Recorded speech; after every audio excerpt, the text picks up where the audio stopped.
আসসালামু আলাইকুম। Hello everyone, কেমন আছেন সবাই? আশা করি সবাই ভালো আছেন। আজকে আপনাদের নতুন একটি ব্লগ ভিডিওতে স্বাগতম। আপনারা আজকে ভিডিও থাম্বনেল দেখে বুঝতে পারছেন ভিডিওটি কেমন হতে যাচ্ছে।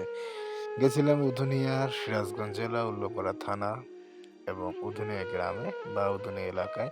সেখানে বেশ কয়েক বছর ধরে অনেক সুনাম কামাচ্ছে।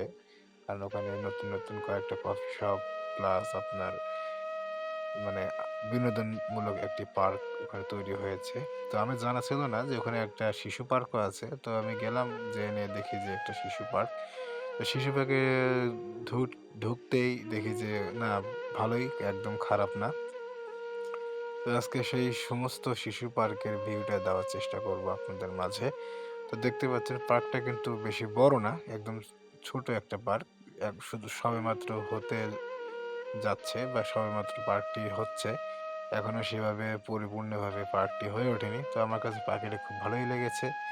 পার্ক পার্কের এখনো পর্যন্ত অনেকেই ধরা চলে যে ইকুইপমেন্ট বা বিনোদনমূলক যেসব সমস্ত কিছুই মোটামুটি আছে। তো ১ম এ দেখতে পেলাম রেলগাড়িতে রেল চলতেছিল। তো ছোট বাচ্চাদের জিনিস, এখানে তো আমরা বড়রা মানায় না। তারপরে একটু ওঠা আরকি। তো ফাইনালি নৌকায় উঠলাম। নৌকায় উঠে নৌকা একটু দোলাচ্ছিল। আসলে আমি উপরে উঠতে ভয় করে। আমি বেশি উপরে উঠতে পারি না। বুক-টুক কাঁপে। তো সেদিক দিয়ে উঠতে গিয়ে দেখি যে আমি বারবার বলতেছিলাম যে, "ভাই একটু আস্তে চালান, অত বেশি চালানোর দরকার নাই।" কিন্তু যে ইয়াং বয়সের সবাই পোলাপান বুঝতেইছেন।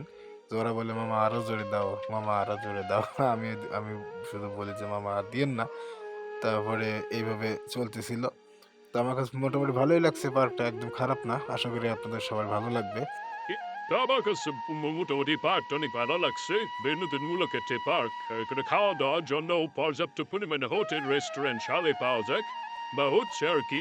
নতুন হলেও ভালো, নতুনদের জন্য ভালোভাবে তারা সাজাচ্ছে পার্কটা। আকর্ষণীয় করছে ধীরে।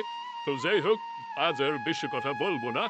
আমাকে সবাই সাপোর্ট করবেন, আমাকে লাইক করবেন, শেয়ার করবেন, কমেন্ট করবেন এবং আমাকে অবশ্যই ফলো করবেন।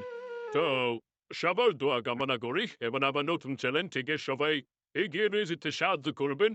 ধন্যবাদ। আসসালামু আলাইকুম ওয়া রাহমাতুল্লাহ।